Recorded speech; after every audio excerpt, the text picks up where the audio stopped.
ఈరోజు నేను బూందీ కారా మిక్సర్ తయారు చేసుకుంటున్నా ఇంట్లో. వీటి కోసం అన్నీ రెడీ పెట్టుకున్న ఐటమ్స్ ఒక్కొక్కటి చెప్తా. బూందీ కొట్టుకుంటానికి శనగపిండి, ఉప్పు, కారం, ధనియా పౌడర్, పసుపు వేసి పిండి తడుపుకొని పక్క పెట్టుకున్నా. ఇది కారా కోసం శనగపిండి తీసుకొని ఇట్లా ముద్ద వేసుకున్నా. అందులో ఇంకా కారము, ఉప్పు, పసుపు, ధనియా పౌడర్ వేసుకున్నా. ఇలా ఏం పెద్ద మసాలాలు ఏం పట్టాయి. ఇట్లా కారపూస ఫస్ట్ వేసుకుంటున్నా. ప్లేట్ మీద మొత్తం పిండి ఒకేసారి ఒత్తేసుకున్నా. ఇట్లా కాల్ చేసుకుంటున్నా. ఇట్లా ఒక్కసారి అయిపోయింది. ఇంత సరిపోతుంది కార. ఇప్పుడు బూందీ తయారు చేసుకుంటున్నా. నెక్స్ట్ ఇట్లా జల్లెట్లో పోసి గంటెతోటి మెల్లగా తిప్పుతూ ఉంటే మనకు రౌండ్గా మంచిగా వస్తుంది బూందీ. ఇట్లా బూందీ మంచిగా తయారు చేసుకోవాలా. ఇది మంచిగా గాలే వరకు కడక్ కాలాలి. ఇది కడక్ కాల్చిన తర్వాత తీసేసుకుంటున్నా బూందీని.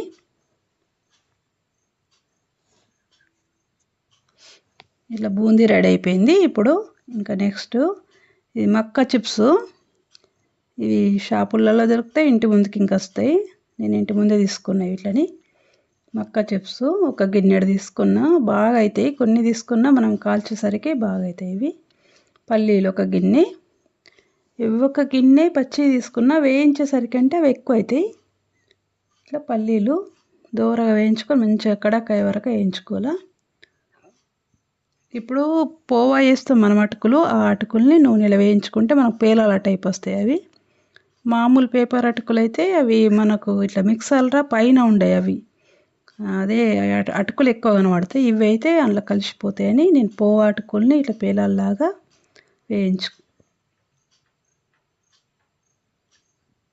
ఫస్ట్ కారపూస తర్వాత అటుకులు వేసుకున్నా. ఇప్పుడు మక్క చిప్స్,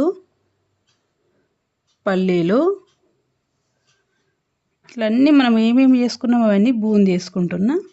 అవన్నీ వేసేసుకొని ఫస్ట్ మిక్స్ చేసుకోవాలి. అవన్నీ మిక్స్ చేసుకున్న తర్వాత ఉప్పు, కారం, ఆయిల్ అంతా పోకముందే ఉప్పు, కారం వేసుకోవాలా. దానికి అతుక్కొని ఉంటుంది ఉప్పు, కారం.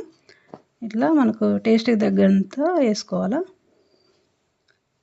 ఎక్కువ వేయద్దు. మనం బూందీలో కారపూసలు వేసుకున్నాం కదా. ఇప్పుడు కొంచెం పైకి వెళ్ళి దాని టేస్ట్ చూసుకుంటూ వేసుకోవాలా. ఒకేసారి వేయద్దు, ఉప్పు ఎక్కువ అవుతుంది.